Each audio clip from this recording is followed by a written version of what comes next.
I think the game can be summed up by what I heard in the post-game call-in shows. Almost every single caller said the same thing.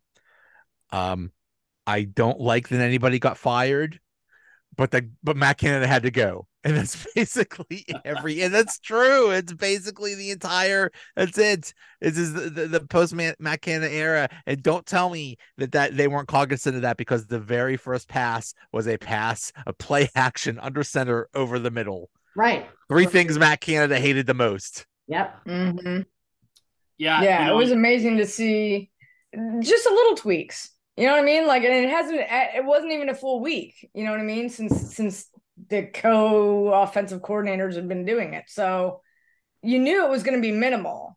But just the changes that they were able to make were pretty visible. You know what I mean? They were pretty apparent. So that was good to see. Now they have some things to build off of, which is good.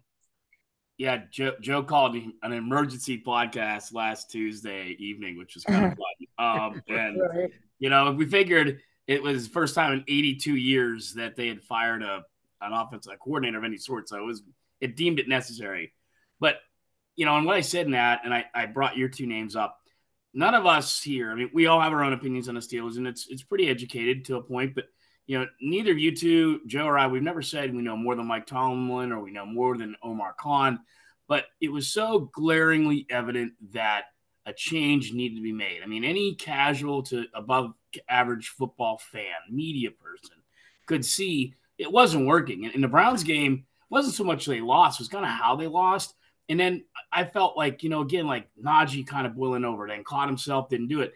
Diontae gets into it with coach. He gets into it with Mika Fitzpatrick on the sideline. It was evident that it was bad. Whatever it was, it culminated that last Sunday with Cleveland. And in that culmination, it ended up in a termination, right? So, right. And then, like you said, Allison, it's not to justify it, because justifying is like kind of, again, like regaling in the fact that he's gone, but it proves that we were right? I mean, Kenny had his best day as a pro, not just best day this year, his best day as a pro. If Diontae maintains that catch, I think it's a touchdown, even though it was. His QBR would have been 112. It was a little less than that, but 24 of 33 for 278 yards, throwing up the middle. Pat Freiermuth, the first 100-yard game in his career. I mean, all the signs are there that, it was more than being right. You were really, really right. All of us were. All of us were. And again, it's not like you suck, Matt Canada, but like you said, Joe, at the beginning of the year, I held up no more excuses. He didn't have any more excuses, so he's gone. And yeah, it's just not. None of what happened yesterday was coincidental. None of it. No, definitely not. LeeAnn, what do you think about the end of the Matt Canada not era? Yeah, I agree. I totally agree. I thought it was really interesting. I think it was Mason Cole that said, like, now Matt Canada is gone. We all had a hand in his firing. And I thought that was kind of an interesting way to put it. Do you know what I mean? Like, we didn't do everything we were supposed to do as players. So we all had a hand in his firing. So now there's no more excuses and we have to go out there and get this done. And I thought that the team looked more resilient than they have all season. And, even though we had some come from behind wins before, they didn't look quite as desperate as some of the ones earlier this season felt. And I felt like, they handled business. I agree with Darren. I thought they got out there doing things we haven't seen all season, throwing over the middle, just coming out swinging, sustaining some drives. I mean, 10 minutes, you know what I mean? We haven't had a 10-minute drive and I don't know how long. So, the ability to give the defense time to rest. I thought all of it was, not perfect, but like Allison said, I do think it's something to build upon. I think it gives us some hope, and like Darren said, you don't want to revel in anybody's misery. I'm not happy that, Matt Canada got fired, but I am happy that the team is able to do something off of that. I think that was the biggest thing. 16 points against a crappy Bengals team is really not acceptable. Yeah. But they actually, I don't think they had 1 3 and out. No, 0 3 and outs. That's But we're also never the amazing. team that's going to put up 52 points. I mean, it doesn't ever seem to matter who we play or how good they are, whether it was with Ben Roethlisberger or Matt Canada or whoever. We're never the team that puts up like runs the score up on people. Like we always have to make it stressful. But again, I think if they call the Diontae touchdown a touchdown, which it should have been, and again, 50-50 there. Refs got it wrong. If he would have just held through the ball, it's a touchdown. And don't forget, Jaylen Warren fumbles that ball in the red zone going in. They could have wouldn't have happened if it had been a touchdown. 30 points. Right. I mean, they have hit 30. Could you imagine if they would have hit 30 points and over 400 yards? I mean, that would have been crazy. I mean, I was gonna say this. I was gonna say the same thing, Joe. It's like the Bengals defense is worse than the Steelers defense. You know what I mean? Like we should have. I mean, it's most offenses put up 350 plus yards on the Bengals every year, every game. You know, that's what they're averaging like 380 total yards against the Bengals defense. So the fact that, you know what I mean, like it's good, but I still want to, and again, it's a process, but I still want to, it's going to be interesting even when they play the Cardinals. You know what I mean? The Cardinals defense is far better than the Bengals defense. So it'll be interesting to see once they, are pitted up against better defenses to see like for sure, like really, you know what I mean, what they're able to do. Someone put it perfectly about the team right now. They said the Steelers on any given Sunday could beat any team in the league or they could lose to any team in the league. They could beat Buffalo or maybe even Philadelphia, and they could lose to New England or Arizona or something like that. There's you have no idea what's going to happen with this team. Yeah. But it's been like that for a long time. I mean, even in the past, and even in Roethlisberger's last couple of years, it was sort of similar. You know what I mean? Like it wasn't. We lost some games we should have won. A lot more of them than most teams. Yeah, good point. Yes, this firing Matt Canada, I guess, was necessary and was huge, but I think it also sent a huge message to the rest of the offense and especially Kenny Pickett. Because this is not, it's like you said, LeeAnn, one of the players said, we all had a hand in this. You all failed to execute. It's not like Matt Canada. It's not like there was never any open players or anything like that. There were open receivers and Kenny refused to throw to them. So, I wonder if this was also a wake up call to Kenny is like, hey dude, we got you cheap. We could get someone else cheap too. Or I don't know, maybe go to Mitch or something like that. But you know what it does? It eliminates like where you can hide. You know what I mean? Whether you're Kenny Pickett, a running back, a wide receiver, whoever you are, you're out of places to hide and gives us a chance to really evaluate the talent we have. Because for 2 years, we've been talking about, well, our offensive line is so bad, but there's Matt Canada. And, was Kenny Pickett the guy? Well, I don't know because there's Matt Canada. So, you always feel like when you say anything, it's with this asterisk because how much of an impact is Matt Canada having on that player position, whatever it is. And this takes that excuse away, I think. And if Kenny Pickett still can't deliver, then is he not the guy? Right. Yeah, I think Kenny probably put some of that to doubt yesterday. And again, like I was pointing that out all week, and then kind of yesterday as the game went on, they're facing the 30th ranked defense in the league and 27th in the pass, and so it wasn't like they were going against the 85 Bears. But they did what they had to do, and they did it well. And like you said, there's stuff to build on there. And as seems to happen with the Steelers lately, their schedule is not that hard. I mean, they have a chance here to keep building on that against teams that are beatable. I mean, Allison, you're right. Arizona's defense is better than Cincy's. Still not, great, but it's a beatable defense.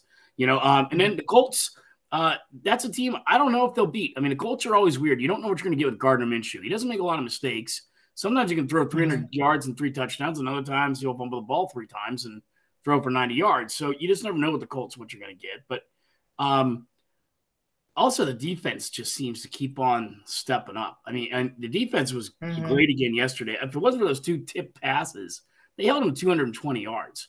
I know it was, like a third string QB in there, but still, if you look what they've done, I mean, over the last couple of games, 10, 17, 20, 16, 19, 13, 10. I mean, they've been holding their own, and now you got to figure they felt maybe they were having all the workload. Now they feel like the pressure's off a little bit. They may even be better going in the next couple of weeks as it goes along. Thank you. Yeah, it's that complimentary football because the offense was out there and there weren't any 3 and outs. They actually gave the defense a break. Even I think TJ Watt said it's like, I can't remember the last time I was just on the bench that long. They recognize that things. And it's like, oh, the offense is so disgusted and they're on the verge of imploding because of Matt Canada. Well, maybe the defense was too. Maybe the defense, right? Hey guys, can you please do something? So I mean, maybe it was in danger of unraveling the whole team. Speaking of sitting on the bench, did you guys notice Joe Burrow yesterday? Like, I know he's getting surgery, I think on his Achilles or whatever, maybe, or no, it's his thumb, his hand, but, or something. Yeah, but like he sat on the bench in a stocking cap the entire time. Like he was like, those guys are up with a clipboard, they got the headset on, they're like, okay, help the team out. Let me help this kid through this. And he looked like, just like my nephew when he gets benched in hockey. Like, he was not happy. He looked like the kid that got left from his family, went to on a plane, and he got left home alone. Like he looked like he was waiting for Joe Pesci and that other guy to come attack him. Or something. I had heard his injury is hard to come back from. I had heard like it's not like let's have surgery and I'm going to be 100%. Was it on his wrist or his hand? I heard it was his. I thought it was a wrist. I thought it was his wrist. I think it's his wrist and thumb. I'm not.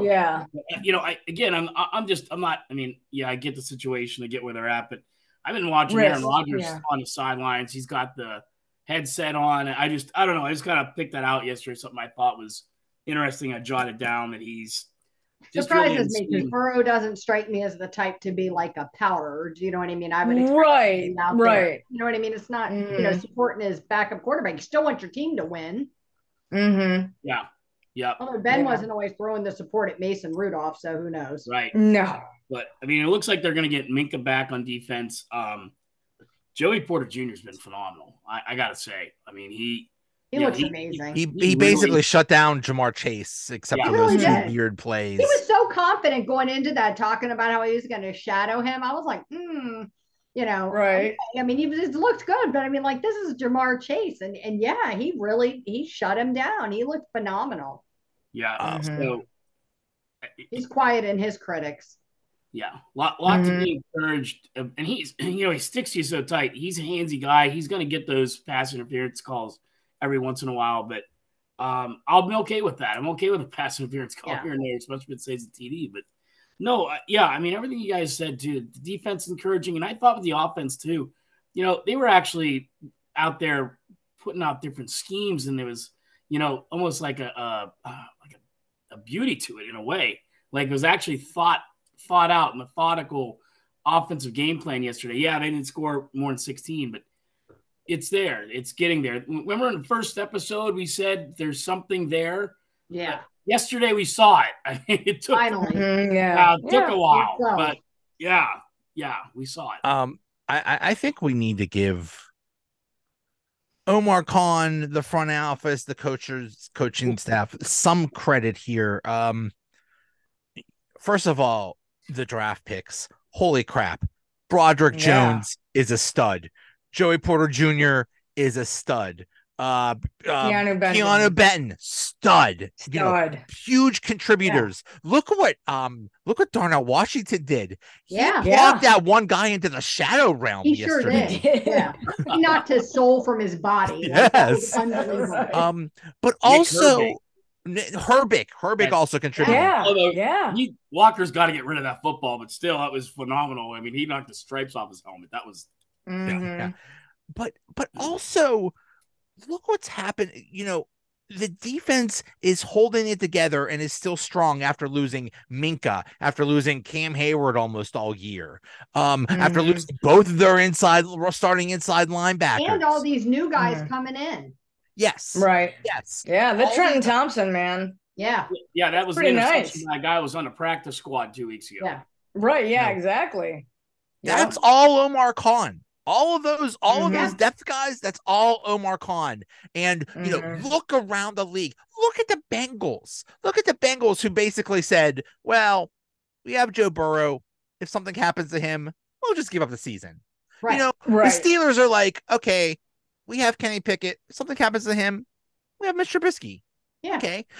They have a solid backup at every position. And that it's showing now. This is a league. This is a game of attrition, and their backups are doing well, and that the front office has to be commended. Yeah. Yeah, I agree. And it's almost like you're only as good as your practice squad, right? Because there's injuries all the time. So it's like if you don't have that depth, like you said, like the Bengals are seeing right now. I mean, Jake Browning, he's a rookie. You know what I mean? So what are you gonna do? But it's like you got to have Joe Burrow, he's, I don't know. I think I was surprised. He played a couple of full seasons. I was kind of surprised. I thought he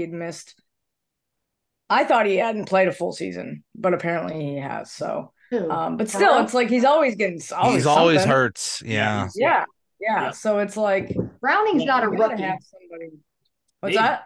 Browning's not a rookie. Oh, really? Oh, he's not? Okay. Second year. I think he was 2019 or something like that. He's been on some. Really? Oh, crap. Yeah. Okay. Wow. All right. Well, I only know that because TJ Watt talked about how we shouldn't be underestimating him. He's been in the league for a while, and that's the only reason I know, because I thought he was a rookie. Okay. Too.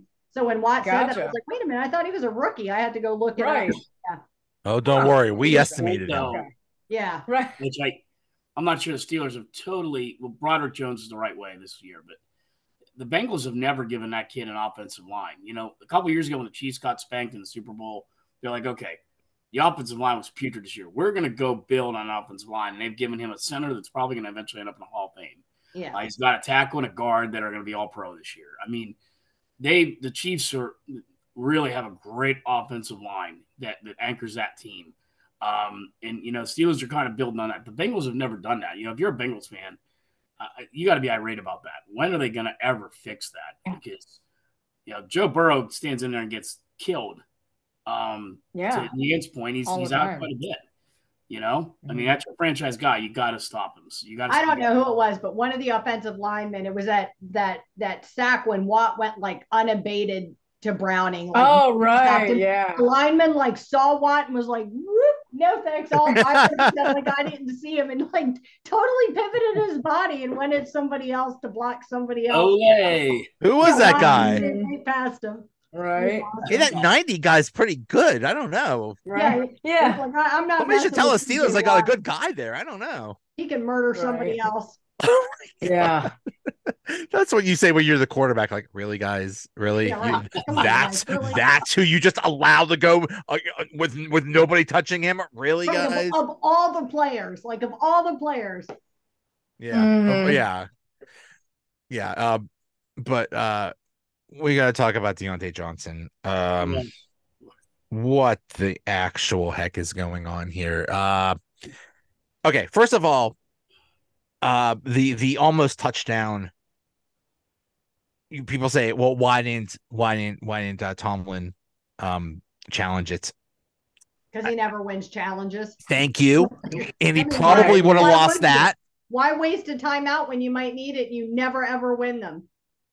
Yeah. Right. Yeah. I think there's a good chance if he did challenge that, they'd probably still say no, even though the rules guy, when they brought him out, was like, yeah, that should have been a touchdown. Steratore is right 50% of the time. Whatever he says, he's like, oh, I guess they saw it differently.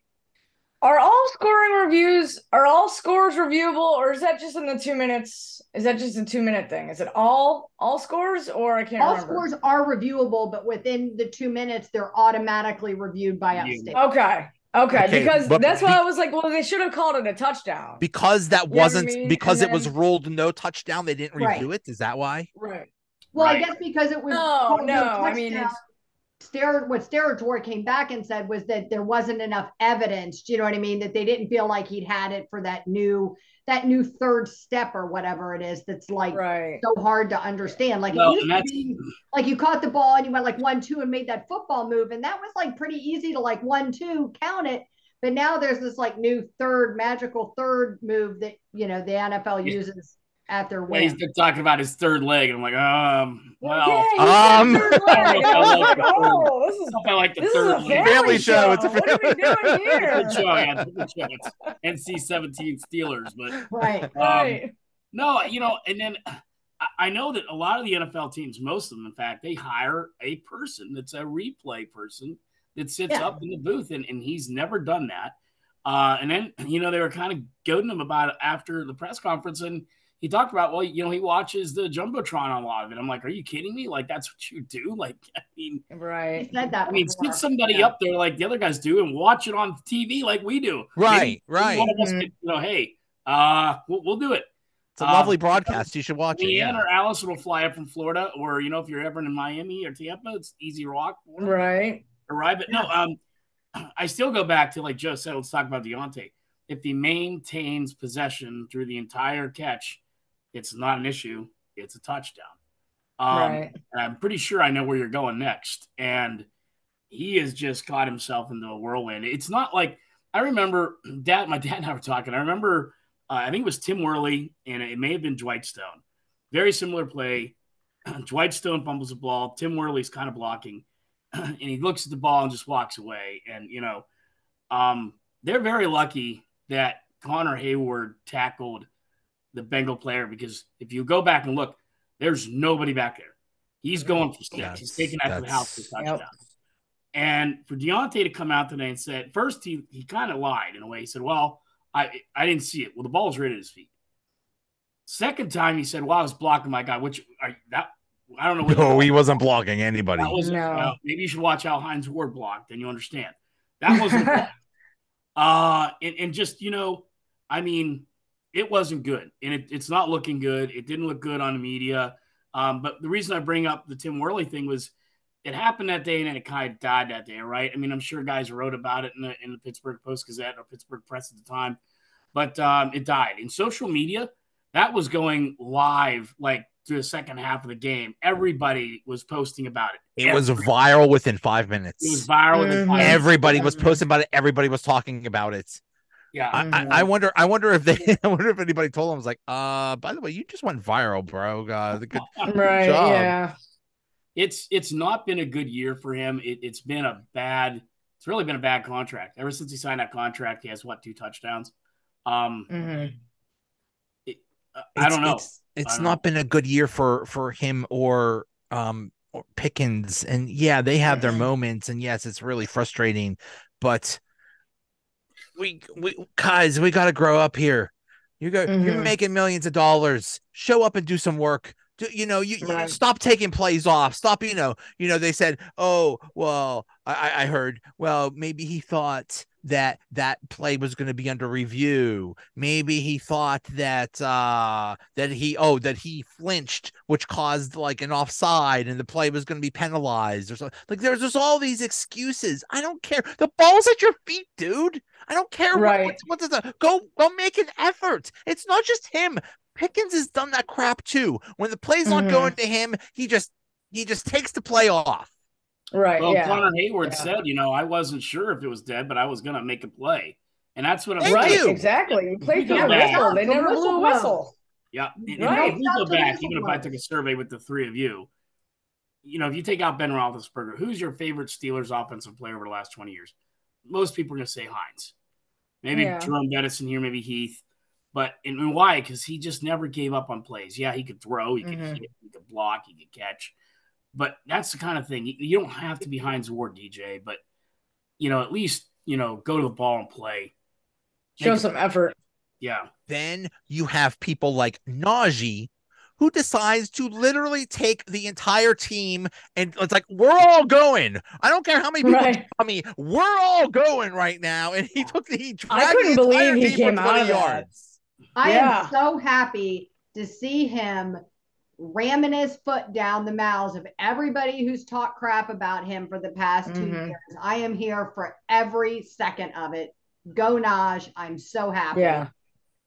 I rarely look at my phone during the game because I don't do that. You know what I mean? Because sometimes it's like the people that are there are tweeting and it's like a second before I'm like, but when Naj went into that big pile, I like looked down at my phone to check something out and I looked up and I was like, what? I was like, what? I was like, what happened there? Like, how did he even do that? Like, that was wild. You thought the play was dead, and he just kept going. It was over. So I was looking down at my phone, and I'm like, oh, okay. Nobody has gotten screwed more than Najee Harris. Yeah, true. From the minute he's been here, between crappy offensive lines, between every time they give him the ball, he's like tackled immediately as soon as he gets the ball. He's had to fight for every single little thing, and he shows the heart of a champion, and he has so much heart. And it was, now looking back, it was a travesty that he got the captaincy taken away from him, because they should have been co-captains, him and Kenny. But he shows the heart of a champion. He puts it out there every single time, and he tries like hell every single play, and he should be applauded for that. I think that there's been a lot of like frustration in I can only imagine, like as a fan, how much frustration we feel. So I can only imagine if I was a player, like how much frustration I would feel about everything that's been going on the past couple of years, between the play calling and, all of the attacks in the media and from fans, towards players, and just the lack of success that they've struggled with and all of those things. So I have to imagine that fans are really frustrated. And I think that, you can handle that in one of two ways. You can, unfortunately react very poorly like Diontae Johnson has done. Do you know what I mean? Which I think, I like the kid. I don't have anything bad to say about him, but he's one of the oldest members of our offense. He needs to stand up and act like an adult and lead these young kids instead of throwing temper tantrums. Or you can put your, head down to, nose to the grindstone like Najee Harris has done, and just keep working and proving that you deserve to be there. He never had anything bad to say about partnering with Jaylen Warren. He didn't throw any kind of temper tantrums over the collaboration. Do you know what I mean? He wants what's best for the team. And I got to give the kid a lot of credit. Well, what you just said there is what kind of spilled over in the locker room Sunday. They said TJ Watt and Cam Hayward had to break up the fight because Fitzpatrick basically said what you said, only not as nice. Yeah. But that's nice. Chirping at the coaches on the sidelines the whole time, like chirping. Angry about whatever, the play calling, or that he wasn't getting the ball, or he wasn't getting targeted or whatever. And then I guess he continued like walking into the locker rooms, barking at coaches. Minka stood up and told him. Yeah, and that's the thing too, when you think about when that happened, the timeline is like he had just fumbled that ball in the end zone or didn't control it the whole way through, however you want to look at it. And I think that was still on his mind, and that was part of the reason he didn't go after that ball. He was still, so up in his head about being pissed about that. And and just not like, I'm with you. I like the kid. I'd like to see him do well. We've seen what he's capable of doing. It's just, that's a kid they've got to get on the right track, because when you come down to big game time, that's, and you notice after that, they didn't throw him the ball that much. Right. And I think that was for a good reason. And hats off to Faulkner too. Like you said there, Joe, about Najee Harris, 15 carries, 99 yards.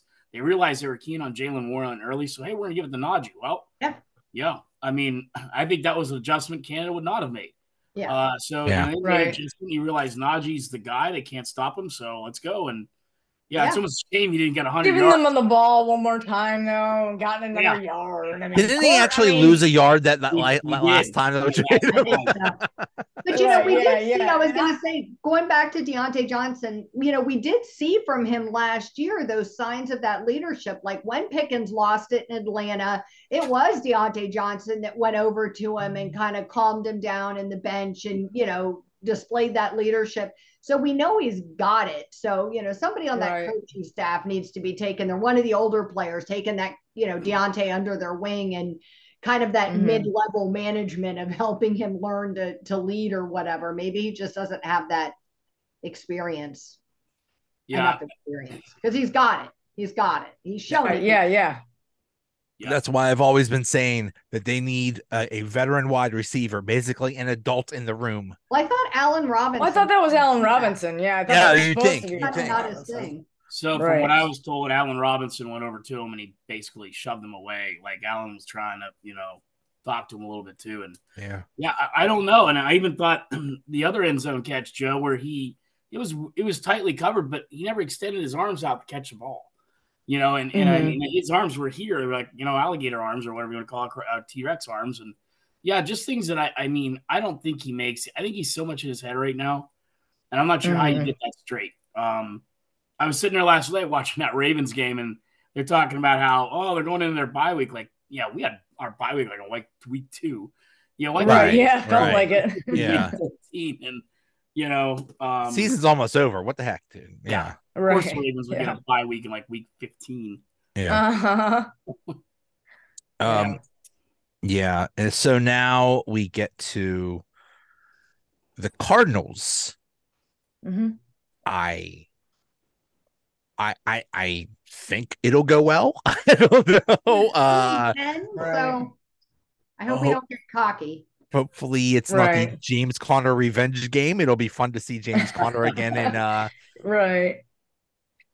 maybe this is the first time James Conner is like, hey, I can't wait to go back to Heinz Field. Hey, what the heck? What is this?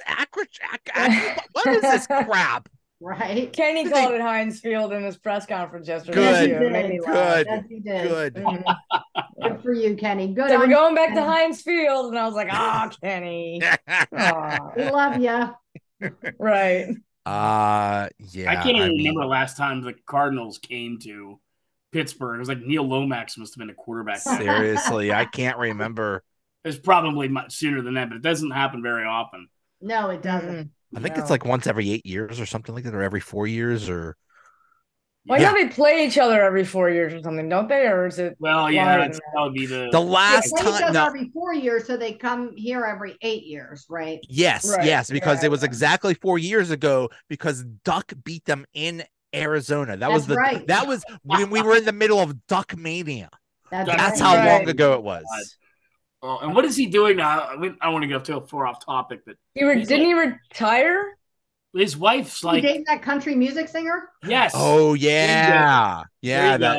I don't know her name, but that's she's like mega. Like she just won a bunch of awards at the CMAs and everything, like CMA Artist of the Year. Yeah, so he's doing quite fine. Is Mr. Good for him. Good for Duck. No, Cardinals are 25th in offense, 24th in defense. It's a beatable team. It's a team they should beat. And like but Kyler Murray, that's the thing. Kyler Murray is a wild card. Little scary. That dude's special. That dude's special. He really is. He's on a terrible team. Do you know what I mean? If he had the weapons that Jalen Hurts or somebody has, that Tua has or something, he would be magical. I think the kid's got talent. Well, and that's a good point because there's a lot of talk about, he could be a guy that could go somewhere next year. So he's going to put forth an effort in these remaining. Yeah, he's selling himself. He's not playing for his job, but he is kind of like, if he keeps losing, they're going to future. Yeah. So, yeah, that's that. He's auditioning every time he plays. Yeah. So we'll see. And then after that, what is it? The Colts? Yeah. New England. New England on Thursday. Oh gosh. Yeah. Okay. Thursday game. They're tanking. The Patriots are tanking. They have to be because I don't know what's going on there, but But right now the Colts are sitting with the last playoff spot in the AFC. I mean, they would have lost, but there they are. And it's at Indianapolis and then home to the Bengals.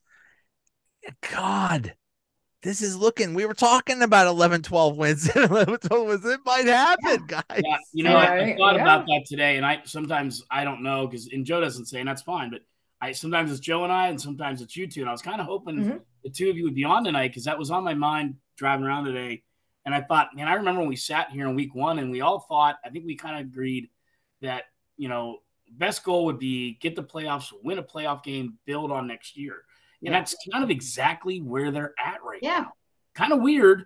They've got a hell of a way about getting here, but they're here. Right. Yeah. I don't think they're going to sweep the rest of the regular season. There's probably going to be 1 or 2 losses in there, but they could damn near win the division. Which I can't believe I'm saying, but they could, because if you look at their schedule versus the Ravens' schedule, side by side, the Ravens' schedule is brutal. And I don't think the Ravens are an 8-3 team that's that great. So, I think what all we were hoping for and what we kind of called it would be could very much come to fruition. I think they said we have like the second easiest strength of schedule for the remaining games, which is second easiest or whatever, however you want to phrase that. Yeah. Right. Yeah. And I've heard it said, it's like, well, yeah, maybe Matt Canada didn't deserve it because the Steelers are playing all those tough defenses. Oh, stop it. And now the Steelers obviously going to look better because they play worse defenses. Oh, come on. And you know what? Guess what? I still don't care. I still don't care. I still think it's not relevant. I mean, the thing is even if we were playing really tough defenses, then that just means you should get more creative and not less creative. And instead, like a complete lack of creativity. We never saw him make any kind of adjustments. Do you know what I mean? We never saw him come back out of the half doing something different than we went in doing. Do you know what I mean? So until like Kenny took over the fourth quarter, we were losing games. So, I mean, look, whatever. I'm sure it's not all on Matt Canada, but I think it's pretty hard to say that it was completely dysfunctional. It was completely dysfunctional. I thought the timing of it was a little low. I mean, the week of Thanksgiving, like, my goodness. And like, he came to work.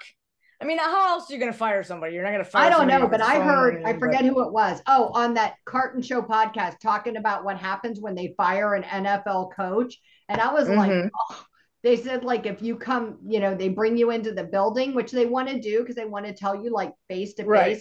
But then you immediately get, like, escorted out by security. You're not even allowed to get your things out of your office. And they, like, usher you off the property and, like, mail you all your stuff. And so you don't even, like, get to go around and say goodbye. And I'm like, God, I'd almost rather get the phone call than be, like, escorted off the property. Call me and fire me by text or something.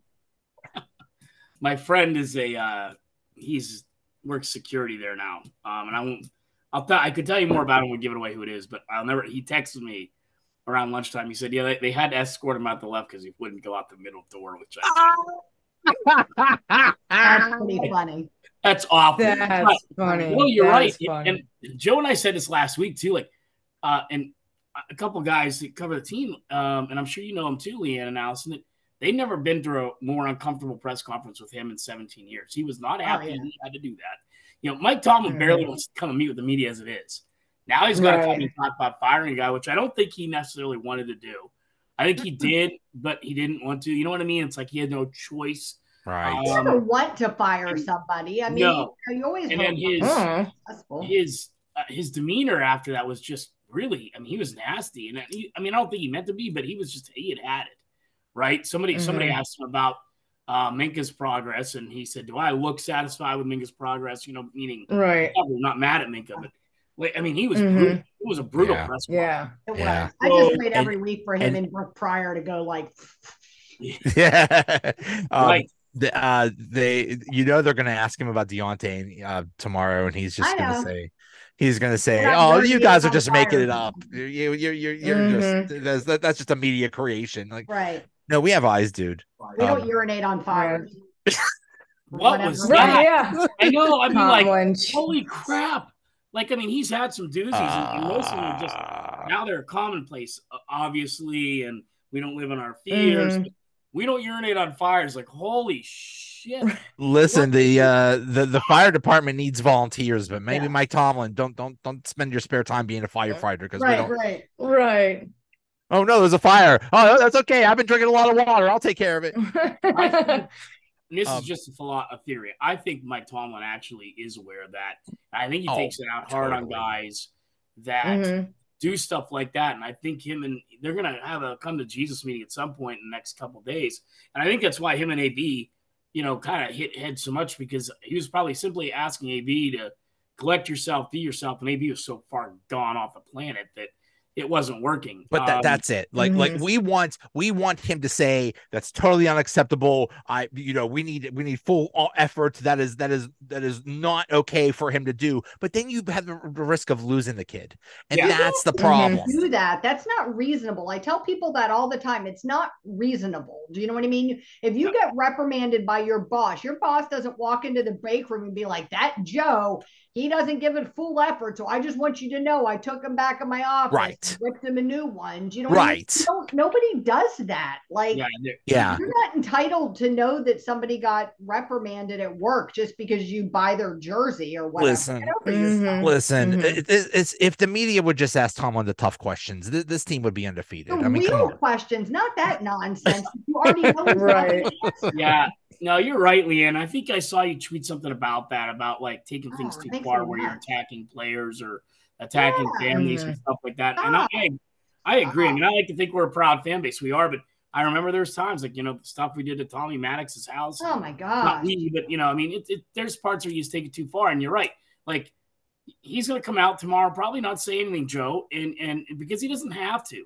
And that's the way he likes to handle it. If he wants to handle it, it's his team, whether we like it or not. Yeah. And he's going to handle that internally the way he's going to handle it. He's not going to come out and say, I had a stern talking. I told him that was bull. I told him I was lazy. No, he's not going to say that.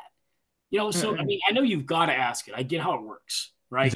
There are things that happen, but this, as we discussed, this went viral immediately. The entire country was talking about this, and he knows it. He knows it. He looks. He responded to some things, which, bro, don't do that. Don't respond to social media ever. But his response also wasn't a good one. He needs to just shut up. Yeah. So Tomlin really doesn't need to say anything besides, have a talk about it. But the entire world is coming down on him, and he's like, "Hey, wow, you're really lazy," or whatever. So for whatever the reason, he knows that's not a good look. So really nothing really needs to be said. Right. All right. Okay. We're good. We're good. We're good. We're 7-4, guys. We're 7-4. It's all good. Yeah, I mean, if when we talked at the beginning of the season and we made our predictions, we all said what could bring this team down? Matt Canada. Yeah. Boom. Right. That problem is solved. Boom. Yeah, he's gone. Yep. Super Bowl. There you go. Super Bowl. Winning the Super Bowl. Did you see the Buffalo Eagles game? Yes. It's like those guys were playing chess and the rest of the NFL teams are playing checkers. Correct. That was such an awesome game. They were actually moving down the field. It was actually a good game of football. We rarely see that because there's a few rare good teams, but you never know. You never know. This is the refs were like not, the refs were kind of iffy when Josh Allen got the horse collar, freaking head kicking. His horse collar. Yeah, exactly. Standing. I mean, it was clear as day. It was really obvious. Really obvious. And that was the case yesterday too with the Steelers. I mean, look. I mean, Mount Washington, Darnell Washington, he held on that block. I mean, he did. He did. Right, yeah. Like the two prior plays, Sam Highsmith Highsmith was coming in on a blitz, and he got spun around like a top in his jersey. And nothing. I've never seen the officiating so erratic. It's just so bad. It's just so bad. But it's so erratic. It's like they don't know what play to call. I mean, like the hit on the Browns quarterback.